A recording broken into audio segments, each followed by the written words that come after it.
Hey there, how are you today? So I've just made some little canvas rolls with some milliput leftover. I was just doing a little bit of work with the plumbing, a little bit of leftover, so I thought I'd make some canvas rolls with it. They've come up all right.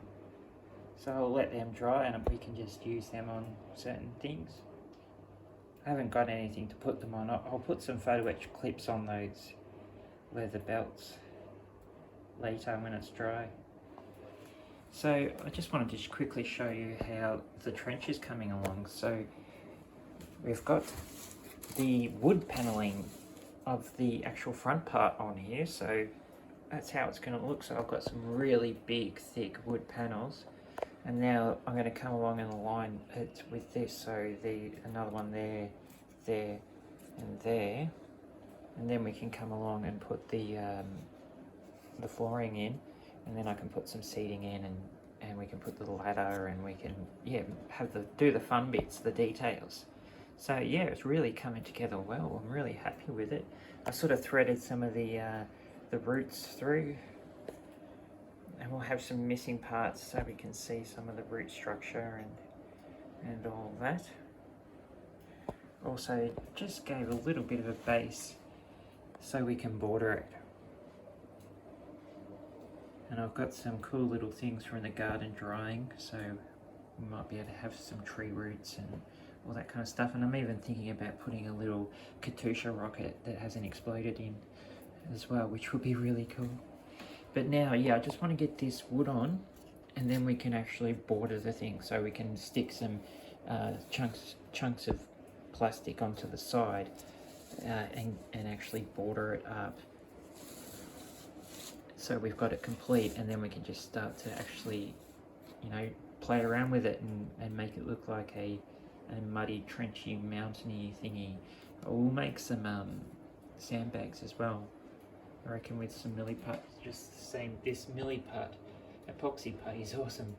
It's heaps of fun.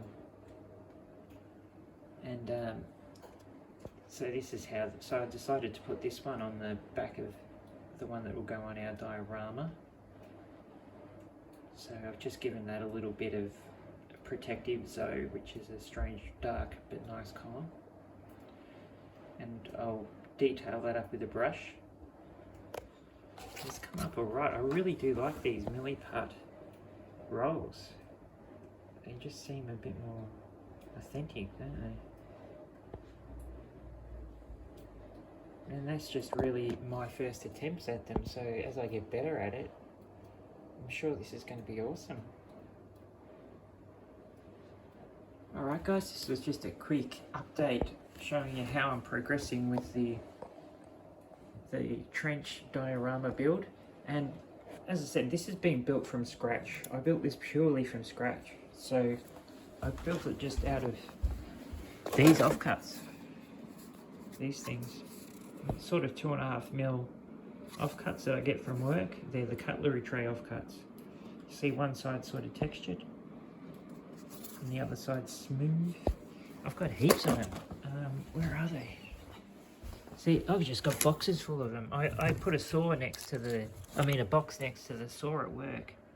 And I've got heaps of all different sizes. I've got them all under the bed, everywhere.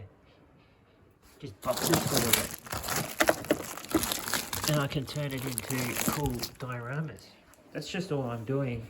So what I did here is I just built a base. So I put down a piece of paper, the size that I wanted. And then on the piece of paper I just started putting down pieces of plastic. And then sort of zigzagged it up, you know what I mean? So I would lay it diagonally, then I'd lay it the other way, horizontally, then diagonally, then horizontally, and just acetoning it all together, gluing it all together. And as I would progress up, I would just get the chopping board out and I'd step on it, I'd stand on it with my body weight and press it all down as I'd go. And I just built up the look, and you can see there how much it's been built up, and it's all solid inside. There's some gappy bits at points, because it was starting to bow in the center, so at one point I just left the middle part out and only put some side bits on, and it flattened the whole thing out. So there's cool things you can do. I'm really sort of having fun doing it this way. But that's how I've been doing it. I don't buy these, I make them myself, purely from scratch. I reckon you guys should too. You know, find some offcuts, find some recycled material. Don't pay top dollar for this crap. Alright guys, I'll speak to you again soon.